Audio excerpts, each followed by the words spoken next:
Un chanteur évangélique est enlevé en enfer l'année 2014. J'ai toujours servi dans le ministère de louange et d'adoration dans l'Église depuis que je suis enfant parce que j'ai reçu ce don de Dieu. Quand j'ai vu tant de chanteurs louer Dieu, cela a réveillé le rêve de vouloir enregistrer un CD. J'ai voyagé au Mexique et suis allé tenter de faire carrière dans la filiale de Sony Music Latin. J'ai parlé à un entrepreneur et il m'a dit que je devais passer un test d'évaluation vocale. Il a également parlé du contrat que j'allais signer si j'étais embauché. Si le chanteur est bon et qu'il voit qu'il va gagner beaucoup d'argent, il signe un contrat avec un ticket pour les statuts de millionnaire. Même si le chanteur regrette d'avoir signé le contrat, il doit travailler et remplir le contrat.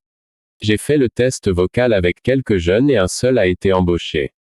Je suis rentré dans mon pays frustré car je ne pouvais pas réaliser mon rêve. Mon pasteur qui attendait anxieusement m'a dit, « Vous êtes un échec vaincu, notre Église attendait votre victoire. Si j'avais obtenu l'argent que je gagnerais, cela agrandirait notre Église. Je pourrais utiliser votre renommée pour ouvrir des églises dans tous les pays et prenez des programmes de radio et de télévision. Notre Église serait célèbre et le nombre de membres augmenterait. Vous pourriez acheter un appartement, des maisons avec piscine. Votre vie changerait et vous épouseriez un mannequin ou un chanteur de gospel. Vous ne savez pas comment saisir la chance que vous avez. À quoi bon avoir un cadeau et ne pas en profiter? Vous êtes né pour chanter pour la foule, pas pour les quelques fidèles de l'Église. Vous devez chanter lors des concerts, des stades et non lors des services religieux. Mon pasteur m'a jeté à terre. Il avait payé mon billet d'avion avec l'argent de l'Église. Et il a dit qu'il avait fait un sacrifice en dépensant de l'argent par la foi afin que je puisse signer le contrat et apporter un retour financier à son Église. J'étais la poule aux œufs d'or du berger. À cause de tant de paroles négatives et de mépris provenant de mon pasteur, j'ai commencé à souffrir de dépression parce que je n'avais pas réussi. J'avais déçu l'Églisite, seule ma famille m'a soutenu. J'étais dégoûté et pour la première fois, j'ai essayé l'alcool. J'ai trop bu, cela dépassait mes limites. J'ai mélangé toutes sortes de boissons et j'ai commencé à me sentir mal dans ma chambre. Sans personne pour m'aider, mon cœur s'est accéléré trop vite pour exploser. Je suis mort et quelques minutes plus tard, j'étais en enfer dans la vallée du suicide. J'avais prouvé ma mort et tous ceux qui se suicident vont à cet endroit. Là, ils sont obligés de se suicider à nouveau et de vivre dans ce cycle de tourments pour l'éternité. J'ai vu plusieurs bergers tués par la dépression. Ils ont regretté de s'être suicidés. Les flammes du tourment consumèrent ces bergers. Le feu infernal les a punis pour s'être suicidés. La vallée est très immense, de la taille d'une ville. Je voulais sortir de là et je n'ai pas trouvé d'issue. Un démon m'a capturé et ses ongles ont transpercé mon corps. Puis j'ai été transporté dans la vallée des faux prophètes. Une grande vallée, sa superficie est de la taille d'une ville. J'ai vu un faux prophète qui a fondé une dénomination en Amérique. Il a dit, « Sortez-moi d'ici, je n'en peux plus. » J'ai falsifié l'évangile et introduit des mensonges dans mes livres en modifiant la sainte parole. Je l'ai regardé et j'ai vu un autre faux ministre qui était également là pour prêcher le faux évangile. Je suis allé là où se trouvent les faux prophètes de prospérité. J'ai vu un homme sauter au milieu des flammes, et son corps brûlait comme une braise. J'ai aussi vu un pasteur de la prospérité. Il a dit qu'il était là pour s'être enrichi de l'évangile. En plus d'avoir été torturé, cet homme a beaucoup souffert dans l'incendie. Leurs hérésies destructrices implantées sur la terre ont condamné beaucoup à l'enfer. J'ai été transporté par une force surnaturelle dans la vallée des musiciens de gospel. Je pouvais entendre les louanges de l'évangile à cet endroit. L'ange du Seigneur m'est apparu soudainement. Il a dit que toutes les louanges de l'évangile sont faites là pour réussir dans le monde. Plusieurs noms de maisons de disques gospel y sont présents, même Sony Music Latin.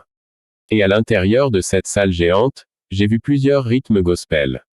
Les rythmes sont le blues, la danse, le hip-hop, l'électro, le hardcore, le rock, la samba, la musique noire, le hard rock, la country, le forró, le heavy metal, le jazz, le rap, la pagode, les ertaneros, le gothique et autres.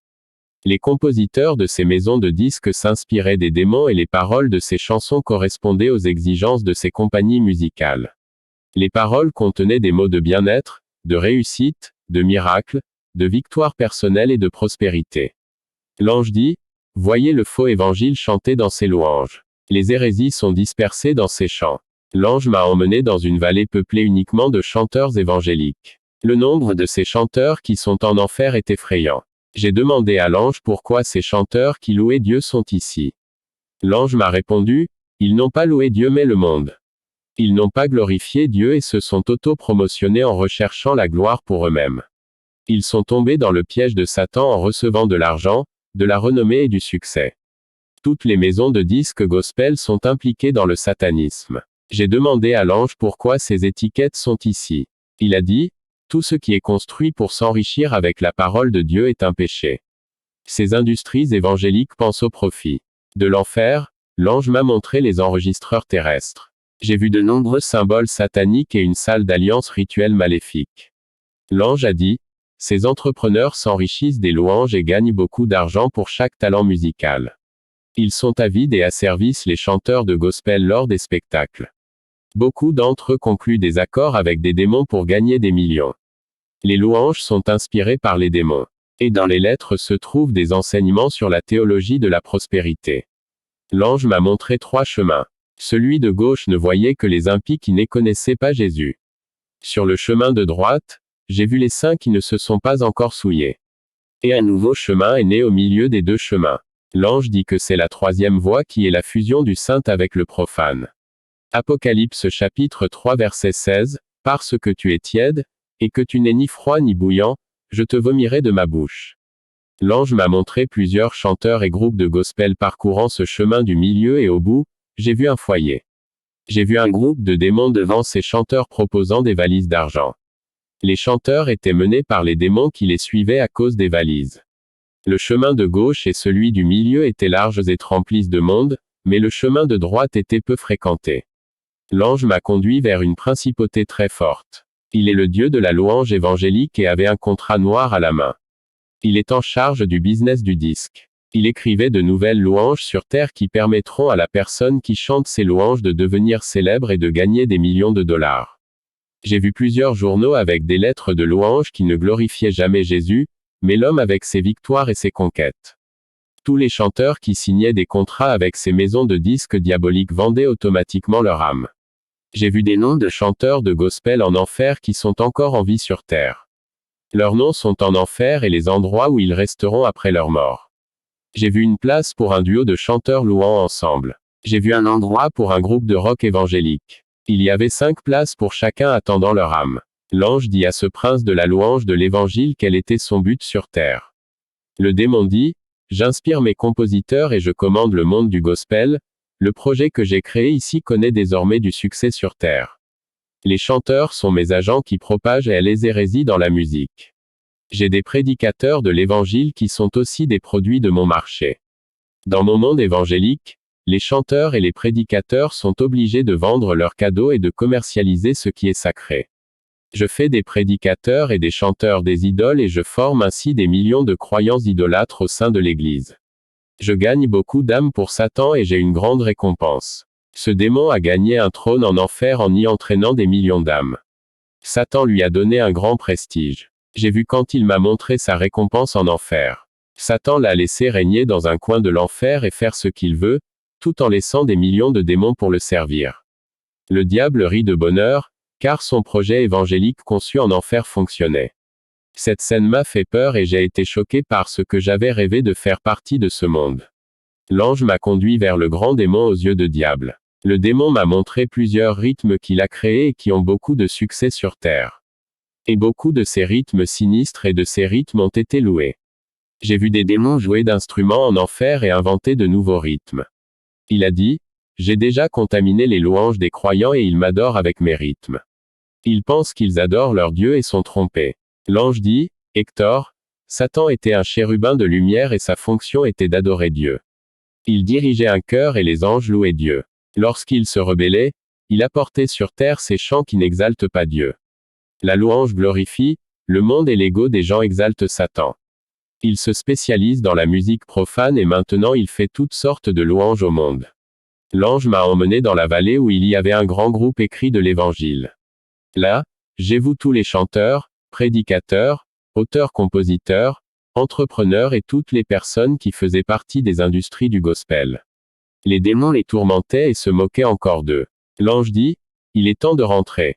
Mon esprit est revenu sur terre en quelques secondes. Mon corps gisait sur le sol froid de la pièce. J'avais beaucoup vomi à cause des excès de boisson.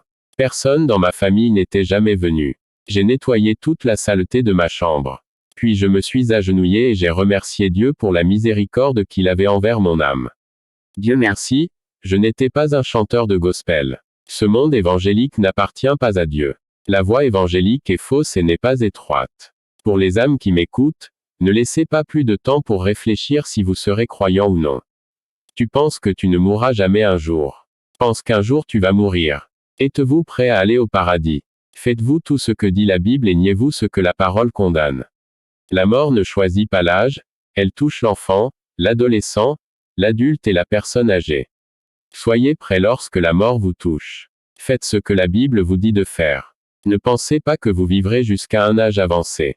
La mort peut vous toucher demain et vous devez être prêt à aller au paradis. Combien de personnes ont prévu d'acheter une maison dans le futur et de se marier? Mais ils meurent avant que leur projet ne se réalise. Combien de personnes envisagent de voyager à la fin de l'année et de mourir avant la fin de l'année? Des gens qui ont fait des projets pour l'année prochaine et qui n'ont pas réussi à atteindre le premier jour de l'année. Dans un mois, de nombreuses personnes mourront. D'ici la fin de cette année, des millions de personnes mourront dans le monde. L'une de ces personnes peut être vous. La mort vous sera peut-être réservée cette année. Le jour de votre décès est peut-être aussi proche que vous ne pouvez l'imaginer. Cela ne vaut pas la peine de faire des projets pour l'année prochaine si vous ne savez pas que vous serez en vie. C'est pourquoi nous devons vivre pour Dieu aujourd'hui, et si demain nous sommes vivants par sa miséricorde, nous le remercierons pour un autre jour. La mort pour ceux qui sont sur le chemin de Dieu est un profit. Et nous serons avec Jésus au paradis. La mort pour ceux qui n'ont pas encore donné leur vie à Jésus est l'enfer. Ne vous inquiétez pas pour votre vie, souciez-vous de rester fermement sur le chemin de Jésus. Vous qui n'êtes pas encore convertis et qui pensez être libre de faire tout ce que vous voulez. Cette fausse liberté n'est pas réelle. Vous pensez que vous êtes libre de vous prostituer, de vous droguer et de faire la fête jusqu'à l'aube. Quelle est la liberté qui vous emprisonne dans les vices? Vous ne connaissez pas la parole qui vous libérera de ce joug de la chair. Le péché ne vous permet pas de laisser le monde impuni. Ces chaînes ne se briseront que lorsque Jésus fera partie de votre vie. Amen.